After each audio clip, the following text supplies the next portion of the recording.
ನಮಸ್ಕಾರ, ನೀವು ನೋಡ್ತಾ ಇದ್ದೀರಾ ತೇಜಸ್ ನ್ಯೂಸ್ ಕನ್ನಡ. ನಾನು ನಿಮ್ಮ ಸುಷ್ಮಿತಾ. ರಾಷ್ಟ್ರೀಯ ಸಂತೋಷ ಶಿಕ್ಷಣ ಸಂಸ್ಥೆ ಅಡಿಯಲ್ಲಿ ನಡೆಯುತ್ತಿರುವ ಭಾಸ್ಕರ್ ಮತ್ತು ಜ್ಞಾನಿ ಬಲ್ಲೂರು ಸ್ಮಾರಕ ಪ್ರೌಢಶಾಲೆ ಮಂಗಲ್ಪೇಟ್ನಲ್ಲಿ 2023-24ನೇ ಸಾಲಿನ ಶಾಲಾ ವಾರ್ಷಿಕೋತ್ಸವ ಮತ್ತು ಎಸ್ಎಸ್ಎಲ್ಸಿ ವಿದ್ಯಾರ್ಥಿಗಳಿಗೆ ಬೀಳ್ಕೊಡುಗೆ ಸಮಾರಂಭ ಹಮ್ಮಿಕೊಂಡಿದ್ದು, ಸಸಿಗೆ ನೀರುಣಿಸುವುದರ ಮೂಲಕ ಕಾರ್ಯಕ್ರಮಕ್ಕೆ ಚಾಲನೆ ನೀಡಲಾಯಿತು. ಇದೇ ವೇಳೆ ಶಿಕ್ಷಣ ಸಂಸ್ಥೆಯ 10ನೇ ತರಗತಿ ವಿದ್ಯಾರ್ಥಿಗಳಿಗೆ ಪರೀಕ್ಷೆ ಬರೆಯುವ ಪರೀಕ್ಷಾ ಪ್ಯಾಡ್ ಹಾಗೂ ಪೆನ್ನು ನೀಡಿ 10ನೇ ತರಗತಿಯ ಪರೀಕ್ಷೆಗಾಗಿ ವಿದ್ಯಾರ್ಥಿಗಳಿಗೆ ಶುಭವನ್ನ ಕೋರಿದರು. ಕಾರ್ಯಕ್ರಮ ಉದ್ದೇಶಿಸಿ ರಾಷ್ಟ್ರೀಯ ಸಂತೋಷ ಶಿಕ್ಷಣ ಸಂಸ್ಥೆಯ ಅಧ್ಯಕ್ಷರಾಗಿರುವ ಸ್ಯಾಮ್ಸನ್ ಆರ್ ಬಲ್ಲೂರ್ ಅವರು ಮಾತನಾಡಿ, ರಾಷ್ಟ್ರೀಯ ಸಂತೋಷ ಶಿಕ್ಷಣ ಸಂಸ್ಥೆಯಡಿಯಲ್ಲಿ 5 ಶಿಕ್ಷಣ ಸಂಸ್ಥೆಗಳನ್ನು ನಡೆಸಲಾಗ್ತಾ ಇದೆ. ಒಂದು ಚಿಕ್ಕಮಣಿ ಡಿ ದೇವರಾಜ್ ಅಯ್ಯರ್ ಬಲ್ಲೂರು ಶಾಲೆ, RH ಬಲ್ಲೂರು ಹೈಸ್ಕೂಲ್, ರವಿ ಜ್ಞಾನಿ ಬಲ್ಲೂರು ಶಾಲೆ ಹಾಗೂ ಭಾಸ್ಕರ ಜ್ಞಾನಿ ಶಾಲೆ.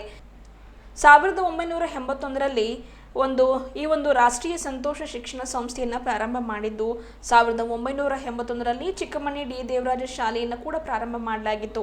ಕೇವಲ 20 ವಿದ್ಯಾರ್ಥಿಗಳಿಂದ ಪ್ರಾರಂಭ ಮಾಡಿದ್ದ ನಮ್ಮ ಶಿಕ್ಷಣ ಸಂಸ್ಥೆಯಲ್ಲಿ ಇದೀಗ ಬರೋಬ್ಬರಿ ತರಗತಿವಾರು ನೋಡಿದಾಗ 25 ವಿದ್ಯಾರ್ಥಿಗಳು, ಅಂದರೆ 100ಕ್ಕೂ ಅಧಿಕ ವಿದ್ಯಾರ್ಥಿಗಳು ನಮ್ಮ ಶಿಕ್ಷಣ ಸಂಸ್ಥೆಯಲ್ಲಿ ವಿದ್ಯಾಭ್ಯಾಸ ಮಾಡ್ತಾ ಇದ್ದಾರೆ. ಶಿಕ್ಷಣ ಸಂಸ್ಥೆ ಇವತ್ತು ಇಷ್ಟರ ಮಟ್ಟಿಗೆ ಬೆಳೆಯಲು ಶಿಕ್ಷಕ ವೃಂದದವರ ಪರಿಶ್ರಮ, ಸಹಕಾರ ಬಹಳಷ್ಟಿದೆ ಎಂದರು. ಬರೀ ಹಣ ಗಳಿಸುವ ಉದ್ದೇಶ ಹೊಂದಲಾರದೆ ಹತ್ತಾರು ಬಡ ವಿದ್ಯಾರ್ಥಿಗಳಿಗೆ ಶಿಕ್ಷಣ ಸಂಸ್ಥೆಯಿಂದ ಶಿಕ್ಷಣ ಒದಗಿಸಬೇಕೆನ್ನುವ ಉದ್ದೇಶದಿಂದ ಡೊನೇಷನ್ ರಹಿತವಾಗಿ ಉಚಿತವಾಗಿ ಸ್ಕೂಲ್ ಬಸ್ ವ್ಯವಸ್ಥೆಯೊಂದಿಗೆ ಈ ಶಿಕ್ಷಣ ಸಂಸ್ಥೆ ಆರಂಭಿಸಿದ್ದು, ನಮ್ಮ ಶಿಕ್ಷಣ ಸಂಸ್ಥೆಯಲ್ಲಿ ವಿದ್ಯಾಭ್ಯಾಸ ಮಾಡಿದವರು ಉನ್ನತ ಸ್ಥಾನದಲ್ಲಿ ಇದ್ದಾರೆ, ಹೊರದೇಶಗಳಲ್ಲಿ ಕೆಲಸ ಮಾಡ್ತಾ ಇದ್ದಾರೆ ಎಂದರು. ವಿದ್ಯಾರ್ಥಿಗಳು ಶಿಕ್ಷಕರಿಗೆ ಕೀರ್ತಿ ತರುವಂತ ಕೆಲಸ ಮಾಡಬೇಕಾಗಿದೆ. ಅವರು ಎಲ್ಲೇ ಹೋದರೂ ಕೂಡ ವಿದ್ಯಾರ್ಥಿಗಳನ್ನ ಶಿಕ್ಷಣ ಸಂಸ್ಥೆಯ ಹೆಸರಿನಲ್ಲಿ ಗುರುತಿಸುವ ಶ್ರೇಯಸ್ಸನ್ನ ವಿದ್ಯಾರ್ಥಿಗಳು ತಂದು ಕೊಡಬೇಕಾಗಿದೆ ಎಂದು ತಿಳಿಸಿದರು. ಭಾಸ್ಕರ್ ಹಾಗೂ ಜ್ಞಾನಿ ಬಲ್ಲೂರು ಸ್ಮಾರಕ ಶಾಲೆಯ ಮುಖ್ಯೋಪಾಧ್ಯಾಯರಾದ ರಾಗಾ ಪ್ರಶಾಂತ್ ಅವರು ಮಾತನಾಡಿ, ಇವತ್ತು ನಮ್ಮಲ್ಲಿ ಶಾಲಾ ವಾರ್ಷಿಕೋತ್ಸವ ಜೊತೆಗೆ 10ನೇ ತರಗತಿ ವಿದ್ಯಾರ್ಥಿಗಳ ಬೀಳ್ಕೊಡುಗೆ ಸಮಾರಂಭವನ್ನು ಹಮ್ಮಿಕೊಳ್ಳಲಾಗಿದೆ. 1991ರಲ್ಲಿ ಭಾಸ್ಕರ್ ಮತ್ತು ಜ್ಞಾನಿ ಬಲ್ಲೂರು ಸ್ಮಾರಕ ಶಿಕ್ಷಣ ಸಂಸ್ಥೆ ಪ್ರಾರಂಭ ಮಾಡಿದ್ದು 40 ವರ್ಷಗಳು ಕಳೆದಿವೆ.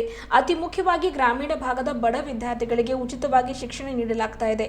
ಶಾಲೆಯಲ್ಲಿರುವ ಶಿಕ್ಷಕರು ಕೂಡ ಬಹಳ ಪರಿಶ್ರಮ ವಹಿಸಿ 10ನೇ ತರಗತಿ ವಿದ್ಯಾರ್ಥಿಗಳಿಗೆ ಅವರ ಪರೀಕ್ಷೆ ತಯಾರಿಯನ್ನ ಜೂನ್ ತಿಂಗಳಿನಿಂದಲೇ ಪ್ರಾರಂಭ ಮಾಡಿದ್ದಾರೆ. ವಿದ್ಯಾರ್ಥಿಗಳಲ್ಲಿರುವ ಪರೀಕ್ಷೆಯ ಭಯವನ್ನು ತೆಗೆದುಹಾಕಿ ವಿದ್ಯಾರ್ಥಿಗಳು ಮನಸ್ಸು ಮಾಡಿದರೆ ಎಲ್ಲವನ್ನೂ ಕೂಡ ಸಾಧಿಸಬಹುದು ಎನ್ನುವ ಮನೋಭಾವ, ಆತ್ಮಸ್ಥೈರ್ಯವನ್ನ, ಧೈರ್ಯವನ್ನ ವಿದ್ಯಾರ್ಥಿಗಳಲ್ಲಿ ತುಂಬಲಾಗ್ತಾ ಇದೆ ಎಂದರು. 100ಕ್ಕೆ 100% ಫಲಿತಾಂಶ ನಮ್ಮ ಶಾಲೆಯ ವಿದ್ಯಾರ್ಥಿಗಳು ತರುವ ಮೂಲಕ ಶಿಕ್ಷಣ ಸಂಸ್ಥೆಗೆ ಹೆಸರು ತರುತ್ತಾರೆ ಎನ್ನುವ ವಿಶ್ವಾಸ ನಮ್ಮಲ್ಲಿದೆ ಎಂದು ಶಾಲೆಯ ಮುಖ್ಯೋಪಾಧ್ಯಾಯರು ಮಾತನಾಡಿ ತಿಳಿಸಿದರು. ಜೊತೆಗೆ ಶಿಕ್ಷಣ ಸಂಸ್ಥೆಯ ಪ್ರಮುಖರಾಗಿರುವ ಶ್ರೀಮತಿ ಶಾಂತಮ್ಮ ಬಲ್ಲೂರ್ ಅವರು ಈ ವೇಳೆ ಮಾತನಾಡಿ, ನಮ್ಮ ಯಜಮಾನರಾದ ಸ್ಯಾಮ್ಸನ್ ಆರ್ ಬಲ್ಲೂರ್ ಅವರು 5 ಶಿಕ್ಷಣ ಸಂಸ್ಥೆಗಳನ್ನು ನಡೆಸುತ್ತಿದ್ದು, ಇದು 4ನೇ ಶಿಕ್ಷಣ ಸಂಸ್ಥೆಯಾಗಿದೆ. ಯಾರಿಂದಲೂ ಯಾವುದೇ ಸಹಕಾರ, ಡೊನೇಷನ್ ಅನ್ನ ಪಡೆಯದೆ, ಯಾವುದೇ ಫಂಡ್ ಅನ್ನ ಪಡೆಯದೆ ಶಿಕ್ಷಣ ಸಂಸ್ಥೆ ನಡೆಸಲಾಗ್ತಾ ಇದೆ. ಸತತ 40 ವರ್ಷಗಳಿಂದ ಶಿಕ್ಷಣ ಸಂಸ್ಥೆ ನಡೆಸುತ್ತಿದ್ದಾರೆ. ನಮ್ಮಲ್ಲಿ ಕಲಿತ ವಿದ್ಯಾರ್ಥಿಗಳು ವಿದೇಶದಲ್ಲಿಯೂ ಕೂಡ ಇವತ್ತು ಕೆಲಸ ಮಾಡ್ತಾ ಇದ್ದಾರೆ. ದುಡ್ಡು ದೊಡ್ಡಪ್ಪ ಅಂದ್ರೆ ಆ ದುಡ್ಡಿಗೆ ಜ್ಞಾನ ಎನ್ನುವಂಥದ್ದು ದೊಡ್ಡಪ್ಪ. ಹಾಗಾಗಿ ಪ್ರತಿಯೊಂದು ಬಡ ವಿದ್ಯಾರ್ಥಿಯೂ ಕೂಡ ಶಿಕ್ಷಣದಿಂದ ವಂಚಿತರಾಗಿರಬಾರದು, ತಾವುಗಳು ಕೂಡ ಸ್ವಾವಲಂಬಿಯಾಗಿ ಬದುಕಬೇಕು ಎಂದು ಗ್ರಾಮೀಣ ಭಾಗದ ವಿದ್ಯಾರ್ಥಿಗಳಿಗೆ ಶುಲ್ಕವನ್ನು ತೆಗೆದುಕೊಳ್ಳದೆ ಶುಲ್ಕ ರಹಿತವಾಗಿ ಬಸ್ ವ್ಯವಸ್ಥೆಯನ್ನ ಕಲ್ಪಿಸಿ ಶಿಕ್ಷಣ ವ್ಯವಸ್ಥೆಯನ್ನ ಆ ವಿದ್ಯಾರ್ಥಿಗಳಿಗೆ ಕಲ್ಪಿಸಲಾಗ್ತಾ ಇದೆ. ವಿದ್ಯಾರ್ಥಿಗಳಿಗೆ ಬರೀ ಪಠ್ಯೇತರ ಚಟುವಟಿಕೆ ಅಷ್ಟೇ ಅಲ್ಲದೆ ನಮ್ಮ ಶಿಕ್ಷಣ ಸಂಸ್ಥೆಯಲ್ಲಿ ವಿದ್ಯಾರ್ಥಿಗಳ ಸರ್ವಾಂಗೀಣ ಬೆಳವಣಿಗೆಗೆ ಹೆಚ್ಚು ಒತ್ತು ನೀಡಲಾಗ್ತಾ ಇದೆ. ವಿದ್ಯಾರ್ಥಿಗಳಲ್ಲಿ ಆತ್ಮಸ್ಥೈರ್ಯದ ಮನೋಭಾವವನ್ನು ತುಂಬುವ ಕೆಲಸ ನಮ್ಮಲ್ಲಿ ಶಿಕ್ಷಕರು ಮಾಡುತ್ತಿದ್ದಾರೆ ಎಂದು ತಿಳಿಸಿದರು. ಈ ಸಂದರ್ಭದಲ್ಲಿ ವೇದಿಕೆಯ ಮೇಲೆ ಗೋವಿಂದ ಪೂಜಾರಿ ಮುಖ್ಯೋಪಾಧ್ಯಾಯರು, ಡಾಕ್ಟರ್ BR ಅಂಬೇಡ್ಕರ್ ಹಿರಿಯ ಪ್ರಾಥಮಿಕ ಶಾಲೆ ಲಾಡಗೇರಿ, ಶ್ರೀ ಸುಧೀರ್ ಮುಖ್ಯೋಪಾಧ್ಯಾಯರು ಹಿರಿಯ ಪ್ರಾಥಮಿಕ ಶಾಲೆ ಅಷ್ಟೂರು, ಶ್ರೀಮತಿ ಸಂಪತಿ ಮುಖ್ಯಗುರು ತಾಜಲಾಪುರ, ಶ್ರೀಮತಿ ಶೋಭಾವತಿ ಮುಖ್ಯಗುರು ಮಲ್ಕಾಪುರ, ಶ್ರೀಮತಿ ಸುದೇವಿ ಸುಲ್ತಾನ್ಪುರ ಹಾಗೂ ಶ್ರೀಮತಿ ರೂತ್ ಅಬ್ರಹಾಂ ಸ್ವಾಗತವನ್ನು ಕೋರಿದರೆ ನಿರೂಪಣೆಯನ್ನು ಶ್ರೀಮತಿ ಅನ್ನಪೂರ್ಣ ಅವರು ನೆರವೇರಿಸಿದರು ಹಾಗೂ ವಂದನಾರ್ಪಣೆಯನ್ನು ಶ್ರೀಮತಿ ಮೆರ್ಲಿನ್ ಶೀಬಾ ಅವರು ನೆರವೇರಿಸಿದರು. ಹಾಗೂ ಸಮಸ್ತ ಎಲ್ಲ ಶಾಲಾ ಸಿಬ್ಬಂದಿ ವರ್ಗದವರು, ಶಿಕ್ಷಣ ಸಂಸ್ಥೆ ಸಿಬ್ಬಂದಿ ವರ್ಗದವರು, ವಿದ್ಯಾರ್ಥಿಗಳು ಈ ಕಾರ್ಯಕ್ರಮದಲ್ಲಿ ಭಾಗವಹಿಸಿದರು. 92-93ರಲ್ಲಿ ಶಾಲೆ ಓಪನ್ ಆಗಿದೆ. ಇದು ಶಾಲೆ ಬಹಳ ದಿನ ಇಲ್ಲೇ ನಡೆದಿತ್ತು. ಆಮೇಲೆ ಚಿತ್ರರೋಡಿಗೆ ಹೋದೆವು, ಬಿಲ್ಡಿಂಗ್ ಆದ್ಮೇಲೆ ಮತ್ತೆ ಇಲ್ಲಿ ತಂದೆವು. ಇಲ್ಲಿ ತಂದು 1 ವರ್ಷ ಆಯಿತು. ಈಗ ಇಲ್ಲಿ ಚಂದ ನಡೆದ. ಜರ ಹೆಂಗೆ ನಡೀತು ಅಂಥೇಳಿ ಜರ ಕಷ್ಟ ಇತ್ತು. ಅದಕ್ಕೆಲ್ಲ ಸರಿ ಮಾಡ್ಯಾರ ಹುಡುಗರಿಗೆ ತಂದು. ಚೆನ್ನಾಗಿ ನಡೆದ, ಬೆಸ್ಟ್. ಚೆನ್ನಾಗಿ ಆಫೀಸರ್ದೆಲ್ಲ ಸಹಕಾರ ಅದ. ಆಫೀಸ್ದವ್ರದ್ದೆಲ್ಲ ಸಹಕಾರ ಅದ ಮತ್ತು ಜನಗಳ ಸಹಕಾರ ಅದ, ಎಲ್ಲರ ಸಹಕಾರದಿಂದ ಶಾಲೆ ಸಲ ಬೆಸ್ಟ್ ನಡೆದ. ಡೊನೇಷನ್ ಇಲ್ಲ ಏನಿಲ್ಲ, ಗರೀಬರ ಮಕ್ಕಳು ನಮ್ಮಲ್ಲಿ ಏನು ಅದು ರೊಕ್ಕ ಬೇಕಾ ತೊಗೊಂಬೋದಿಲ್ಲ ಸರ್, ಯಾರಿಗೂ ಅಂದೂ ತೊಗೊಂಬೋದಿಲ್ಲ. ಎರಡು ಹೇಳಿದೆ 40 ವರ್ಷ ಹಿಡಿದು ನಾವು ಫ್ರೀನೇ ಮಾಡ್ತೇವೆ, ಫ್ರೀ ಸರ್ವಿಸ್. ಹಾಂ, 130. ಈಗ ಚಂದ ಪಾಸ್ ಆಗ್ರಿ, ಚಂದ ಮುಂದೆ ಒಳ್ಳೆಯವ್ರಾಗ್ರಿ, ಮಕ್ಕಳಿಗೆ ತಾಯಿ ತಂದೆಗೆ ಹೆಲ್ಪ್ ಮಾಡಿರಿ, ಸಮಾಜಕ್ಕೆ ಹೆಲ್ಪ್ ಮಾಡಿರಿ ಹೇಳ್ಬೇಕಾಯ್ತು. ಪರೀಕ್ಷೆಗೆ ಶುಭ ಆಗಲಿ.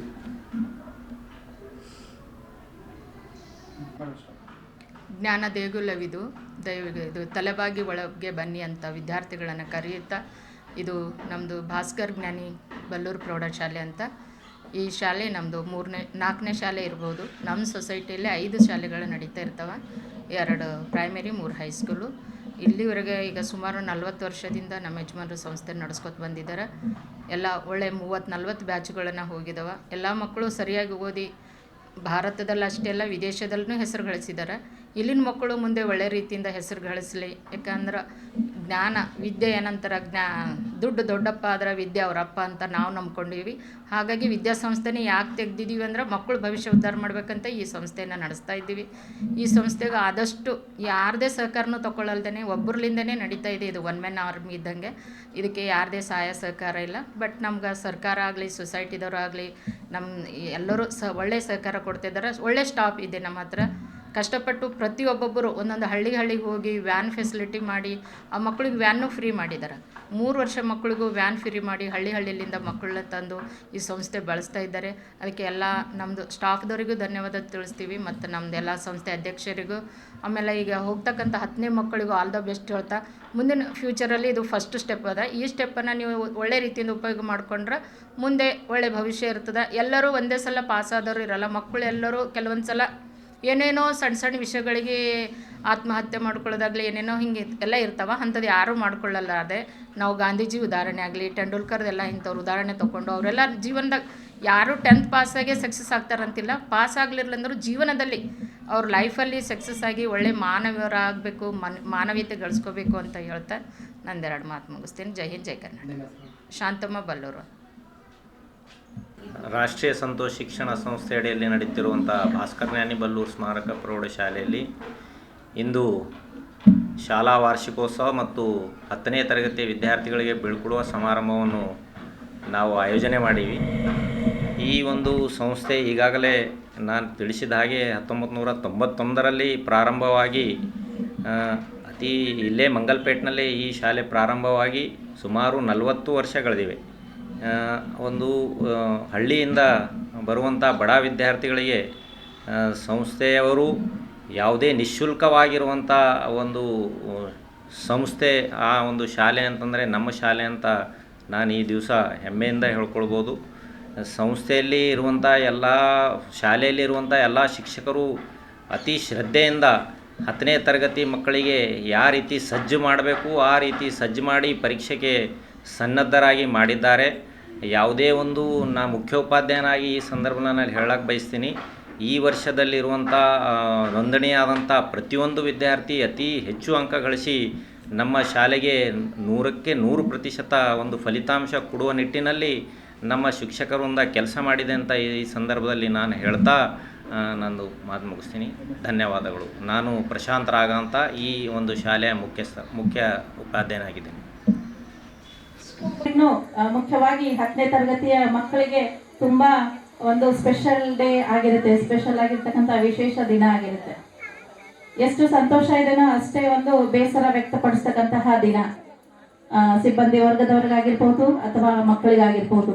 ಯಾಕಂದ್ರೆ 3 ವರ್ಷಗಳ ಕಾಲ ಈ ಒಂದು ಪ್ರೌಢಶಾಲೆಯಲ್ಲಿ ಅವರು ಕಲ್ತ್ಕೊಂಡು ಅಷ್ಟೇ, ಪ್ರಾಥಮಿಕ ಶಾಲೆಯಲ್ಲಿ 7 ವರ್ಷಗಳ ಕಾಲ ಅವರು ವಿದ್ಯಾರ್ಥಿಗಳಾಗಿದ್ದು ಈ ಒಂದು 3 ವರ್ಷಗಳ ಕಾಲ ಇಲ್ಲಿ ಕಲ್ತ್ಕೊಂಡು ಶಿಕ್ಷಣ ಪಡೆದುಕೊಂಡು ಇವತ್ತು ಅವರು ಈ ಶಾಲೆನ ಬಿಟ್ಟು ಮುಂದಿನ ಒಂದು ವ್ಯಾಸಂಗಕ್ಕೆ ಅವರು ಹೋಗ್ತಾ ಇದ್ದಾರೆ. ಸೊ ಇಂಥ ಸಮಯದಲ್ಲಿ ನಾನು ಮೊದಲನೇದಾಗಿ ಮಾತನಾಡಬೇಕಾಗಿತ್ತಂದ್ರೆ ಅದು ಈ ಒಂದು ಶಾಲೆಯ ಶಿಕ್ಷಕ ವೃಂದದವ್ರ ಬಗ್ಗೆ. ಈ ಶಾಲೆ ಈ ಮಂಗಲ್ಪೇಟಲ್ಲಿ ಬಂದ್ಬಿಟ್ಟು ಅಂದ್ರೆ ಸಿಚುವೇಟೆಡ್ ಆಗಿ ಬರೀ 1 ವರ್ಷ ಆಯ್ತು. ಕಳೆದ ವರ್ಷ ಇದೇ ತಿಂಗಳಲ್ಲಿ ಈ ಶಾಲೆ ಈ ಚಿದ್ರಿಯಲ್ಲಿತ್ತು ಅಂತ ಅನ್ಕೊಳ್ತೀನಿ. ಅಲ್ಲಿಂದ ಇಲ್ಲಿಗೆ ಶಿಫ್ಟ್ ಮಾಡಿಕೊಂಡು ಫಸ್ಟ್ ಸರ್ ಅವರು ನನಗೆ ಕಾಲ್ ಮಾಡಿದ್ರು. ಆಮೇಲೆ ಈ ಒಂದು ಶಾಲೆ ಉದ್ಘಾಟನೆಗೋಸ್ಕರ ಶ್ರೀಪಾ ಮರ್ಲಿನ್ ಮೇಡಮ್ ಅವರು ನನ್ನ ಫೋನ್ ನಂಬರ್ ತಗೊಂಡು ಇದು ಮಾಡಿದಾಗ ನಾನಂದೆ ವಾಟ್ಸಪ್ ಮೂಲಕ ಹಾಕ್ರಿ ಮೇಡಮ್ ನಾನು ಬರ್ತೀನಿ ಅಂತಂದೆ. ಆದ್ರೂ ಕೂಡ ಇಲ್ಲ ನಾನು ಬರ್ತೀನಿ, ಮನೆ ಎಲ್ಲಿದೆ ಅಂತ ಕೇಳಿದ್ರು. ಹುಡ್ಕೊಂಡು ಅವರು ನಮ್ಮ ಮನೆಗೆ ಬಂದು ಒಂದು ಇನ್ವಿಟೇಷನ್ ನ ಕೊಟ್ಟಿದ್ದಾರೆ. ಅಂದ್ರೆ ಅವರಿಗೆ ಈ ಒಂದು ಶಾಲೆಯ ಅಭಿವೃದ್ಧಿಯತ್ತ ಎಷ್ಟೊಂದು ಉತ್ಸಾಹ ಇದೆ ಅಂದ್ರೆ ಎಲ್ಲರೂ ಒಂದ್ಸಲ ಚಪ್ಪಾಳೆ ತಟ್ಟಬೇಕು. ಸೇವೆ ಸಲ್ಲಿಸ್ತಕ್ಕಂತಹ ಎಲ್ಲ ಶಿಕ್ಷಕರ ಅಲ್ಕಾ ಮೇಡಮ್ ಆಗಿರ್ಬೋದು, ಮಹಾದೇವಿ ಮೇಡಮ್ ಆಗಿರ್ಬೋದು, ಶೋಭಾವತಿ ಮೇಡಮ್ ಅವರಾಗಿರ್ಬಹುದು, ಆಮೇಲೆ ರೂತ್ ಮೇಡಮ್ ಅವರಾಗಿರ್ಬಹುದು, ಇವರೆಲ್ಲರನ್ನ ತೆಗೆದುಕೊಂಡು ಮಾರ್ಗದರ್ಶನ ಮಾಡ್ತಕ್ಕಂತಹ ನಮ್ಮ ಪ್ರಶಾಂತ್ ರಾಗ ಸರ್ ಅವರಾಗಿರ್ಬಹುದು, ಎಲ್ಲರೂ ಒಂದು ಒಳ್ಳೆ ಸ್ಪಿರಿಟ್ ಇಂದ ಈ ಒಂದು ಕ್ಲಸ್ಟರ್ ಬಂದ್ಬಿಟ್ಟು ಈ ಒಂದು ಶಾಲೆಯನ್ನ ಈ ಶಾಲೆಯಲ್ಲಿ ಓದ್ತಕ್ಕಂತಹ ಮಕ್ಕಳಿಗೆ ಉತ್ಸಾಹ ತುಂಬುತ್ತಾ, ಹಾಗೆ ಸುತ್ತಮುತ್ತಲಿನ ವಿದ್ಯಾರ್ಥಿಗಳಿಗೆ, ಹಳ್ಳಿಯಲ್ಲಿ ಇರ್ತಕ್ಕಂತಹ ವಿದ್ಯಾರ್ಥಿಗಳನ್ನ ತಮ್ಮ ಶಾಲೆಗೆ ಅಡ್ಮಿಷನ್ ಮಾಡಿಕೊಂಡು ಒಳ್ಳೆ ರೀತಿಯಾಗಿರ್ತಕ್ಕಂಥ ಶಿಕ್ಷಣವನ್ನ ಕೊಡ್ತಾ ಇದ್ದಾರೆ. ಸೊ ಅದಕ್ಕೆ ನಾವು ಇಲಾಖೆಯ ವತಿಯಿಂದ ನಿಮಗೆ ತುಂಬ ಹೃದಯದ ವಂದನೆಗಳನ್ನ ಹೇಳಿಕೆ ಇಷ್ಟಪಡ್ತೀನಿ. ಸೊ ಅಷ್ಟೇ ಅಲ್ಲದೆ ಇವಾಗ ನಮ್ಮ ಈ ವರ್ಷದ್ದು 2023-24 ಸಾಲಿನಲ್ಲಿ ನಮ್ಮ ಒಂದು ಇಲಾಖೆಯಿಂದ ಕೊಟ್ಟಿರ್ತಕ್ಕಂತಹ ಒಂದು ಏನಂತೀವಿ ಸ್ಲೋಗನ್ ಅಂತೀವಲ್ಲ, ಪ್ರತಿ ವರ್ಷ ಒಂದಿಲ್ಲ ಒಂದು ಸ್ಲೋಗನ್ ಕೊಡ್ತಾರೆ. ಈ ವರ್ಷ ಏನಿತ್ತು ಅಂತೀರಿ? ಗುಣಾತ್ಮಕ ಶಿಕ್ಷಣ. 23-24 ಸಾಲಿನಲ್ಲಿ ನಮ್ಮ ಶಾಲೆಯಲ್ಲಿ ಕಲ್ತಕ್ಕಂಥ ಎಲ್ಲ ಮಕ್ಕಳಿಗೆ ಗುಣಾತ್ಮಕವಾಗಿರ್ತಕ್ಕಂಥ ಶಿಕ್ಷಣ ಕೊಡಬೇಕು, ಅವರಿಗೆ ಆ ಒಂದು ಶಿಕ್ಷಣ ಸಲ್ಲಿಸಬೇಕು ಅಂತ ಹೇಳಿ ಒಂದು ಸ್ಲೋಗನ್ ಇತ್ತು. ಅದೆಲ್ಲವನ್ನ ನಾವು 100% ಮಾಡಿಲ್ಲ ಅಂದ್ರೂ ಕೂಡ 99% ಆ ಒಂದು ಗುಣಾತ್ಮಕ ಶಿಕ್ಷಣ ಮಕ್ಕಳಿಗೆ ಸಿಕ್ಕಿದೆ ಅಂತ ಹೇಳಿ ಒಂದು ಭಾವನೆಯನ್ನ ವ್ಯಕ್ತಪಡಿಸ್ತೀನಿ. ಇಲ್ಲಿ ಬೇಕಾದ್ರೆ ಅನ್ವಾಂಟೆಡ್ ಆಗಿರ್ತಕ್ಕಂಥ ಕಲ್ಲನ್ನ ಏನ್ ಮಾಡ್ಬಿಡ್ತಾನ ಅವನು ಕೆತ್ತಬಿಟ್ಟು ವೇಸ್ಟ್ ಆಗಿರ್ತಕ್ಕಂಥ ಕಲ್ಲನ್ನ ಅವನು ತೆಗೆದ್ಬಿಟ್ಟು ಒಳ್ಳೆಯ ಮೂರ್ತಿಯನ್ನ ರೂಪಿಸ್ತಾನೆ. ಯಾರು? ಶಿಲ್ಪಿ. ಸೊ ಅದೇ ರೀತಿಯಾಗಿ ನಮ್ಮ ಶಾಲೆಯಲ್ಲಿನೂ ಕೂಡ ಶಿಕ್ಷಕರು ಒಬ್ಬ ಶಿಲ್ಪಿ ಇದ್ದಂತೆ. ಸೊ ಅನೇಕ ಒಂದು ಸಮುದಾಯದಿಂದ ಬೇರೆ ಬೇರೆ ಆಗಿರ್ತಕ್ಕಂತಹ ಬ್ಯಾಕ್ ಗ್ರೌಂಡ್ ಇಂದ ಬಂದಿರ್ತಕ್ಕಂತಹ ಮಕ್ಕಳಾಗಿದ್ದಾರೆ ಇಲ್ಲಿ ನಮ್ಮ ಶಾಲೆಯಲ್ಲಿ. ಅನುದಾನಿತ ಶಾಲೆ ಮತ್ತು ಸರ್ಕಾರಿ ಶಾಲೆಗಳು ನಮ್ಮ ನೋಡ್ತೀವಿ, ಬಹಳಷ್ಟು ಪಾವರ್ಟಿಯಿಂದ ಬಂದಿರ್ತಕ್ಕಂತಹ ಮಕ್ಕಳು.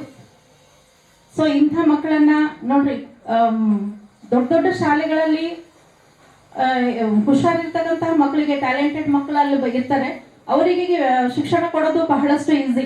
ಯಾಕಂದ್ರೆ ಆಲ್ರೆಡಿ ಅವರು ಅರ್ಧ ಜ್ಞಾನವನ್ನು ಪಡ್ಕೊಂಡು ಬಂದಿರ್ತಾರೆ. ಅಷ್ಟೇ ಕೋಚಿಂಗ್ ಇರುತ್ತೆ, ಅಷ್ಟೇ ಟ್ಯೂಷನ್ಸ್ ಇರುತ್ತೆ. ಮನೆಯಲ್ಲಿ ತಂದೆ ತಾಯಿಗಳು ಕೂಡ ಅಷ್ಟೇ ರೀತಿಯಾಗಿ ಏನ್ ಮಾಡಿರ್ತಾರೆ, ಮಕ್ಕಳಿಗೆ ಬೇಕಾಗಿರ್ತಕ್ಕಂಥ ಶಿಕ್ಷಣವನ್ನ 50% ಮನೆಯಲ್ಲೇ ಕೊಟ್ಟಿರ್ತಾರೆ. ಅಂತಹ ಮಕ್ಕಳಿಗೆ ಶಿಕ್ಷಣ ಕೊಡೋದೇನು ದೊಡ್ಡದಲ್ಲ. ಆದ್ರೆ ಹಳ್ಳಿಯಲ್ಲಿ ನಾವು ನೋಡ್ತೀವಿ, ಬಹಳಷ್ಟು ಬ್ಯಾಕ್ ಗ್ರೌಂಡ್ ಅಲ್ಲಿ ಇರ್ತಕ್ಕಂತಹ ಮನೆತನ ಇರುತ್ತೆ, ಪರಿಸರ ಅದೇ ರೀತಿಯಾಗಿರುತ್ತೆ. ಅಂತಹ ಮಕ್ಕಳನ್ನ ನಾವು ಅನುದಾನಿತ ಮತ್ತು ನಮ್ಮ ಸರ್ಕಾರಿ ಶಾಲೆಯಲ್ಲಿ ಮಕ್ಕಳಿಗೆ ದಾಖಲಿಸಿಕೊಂಡು ಅವರಿಗೆ ಗುಣಾತ್ಮಕವಾಗಿರ್ತಕ್ಕಂಥ ಶಿಕ್ಷಣವನ್ನ ಕೊಟ್ಟು ಒಂದು ಒಳ್ಳೆಯ ಮೂರ್ತಿಯನ್ನಾಗಿ ರೂಪಿಸ್ಬೇಕಾದ್ರೆ ಬಹಳಷ್ಟು ಪರಿಶ್ರಮ ಪಡ್ಬೇಕಾಗುತ್ತೆ. ಸೊ ನಾನು ಯಾವಾಗ್ಲೂ ಶಿಕ್ಷಕರ ಹತ್ರ, ಮುಖ್ಯ ಶಿಕ್ಷಕರ ಹತ್ರ, ಶಿವ ಮೇಡಮ್ ಅವ್ರ ಹತ್ರ ಈ ಒಂದು ಎಜುಕೇಶನ್ ಬಗ್ಗೆ ಮತ್ತು ಪಾಠ ಸಿಲೆಬಸ್ ಬಗ್ಗೆ ಮಾತಾಡ್ಬೇಕಾದಾಗ ಅದೇ ಹೇಳ್ತಾ ಇರ್ತಾರೆ ಅವರು. ಇಲ್ರಿ ಮೇಡಮ್, ಅವ್ರದ್ದು ಕೆಪಾಸಿಟಿ ಅಷ್ಟಿಲ್ಲ, ನಾವು ಇಷ್ಟೇ ಹೇಳ್ಕೊಡ್ಬೇಕಾಗುತ್ತೆ, ಅದಕ್ಕಿಂತ ಹೆಚ್ಚಾಗಿ ಅವ್ರಿಗೆ ತಿಳ್ಕೊಳ್ತಕ್ಕಂಥ ಕೆಪಾಸಿಟಿ ಇರಲ್ಲ ಅಂತ ಹೇಳಿ. ಸೊ ಅಂಥ ಒಂದು ಒಳ್ಳೆಯ ಕಾರ್ಯವನ್ನ, ವಿದ್ಯೆಯನ್ನ ಧಾರೆ ಇರ್ತಕ್ಕಂತಹ ಕೆಲಸ ನಮ್ಮ ಒಂದು ಶಿಕ್ಷಣ ಇಲಾಖೆಯಲ್ಲಿ ಎಲ್ಲ ಶಿಕ್ಷಕರು ಮಾಡ್ತಾ ಇದ್ದಾರೆ.